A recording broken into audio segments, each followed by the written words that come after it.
Genesis chapter 21, verse 17 says, "And God heard the voice of the lad, and the angel of God called to Hagar out of heaven and said unto her, What aileth thee, Hagar?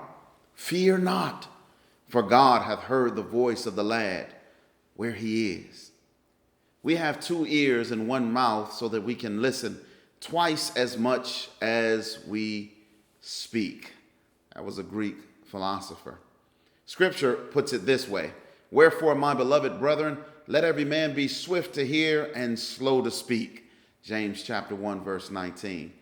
Or perhaps you've heard it this way: God gave you 2 ears and 1 mouth for a reason. However, it's come to you, all forms of it contain the same truth. We are designed, my friends, to listen. I believe this is because we are designed for relationship, and every relationship has a foundational element of being heard. We talk so that others can hear us, understand us.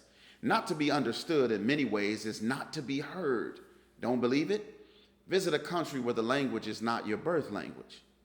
No amount of passion, facial expressions, or urban sign language will get you to be understood, at least when it comes to the things that matter most, although it may find el baño. Notice what the prophet says of God in Isaiah chapter 59, verse 1. "Behold, the Lord's hand is not shortened that it cannot save, neither his ear heavy that it cannot hear." The Lord's salvation is predicated on his hearing us, that is, understanding our condition, our need. Considering the fundamental nature of being heard, this story in Genesis becomes fascinating. What's the matter? Fear not, God hath heard.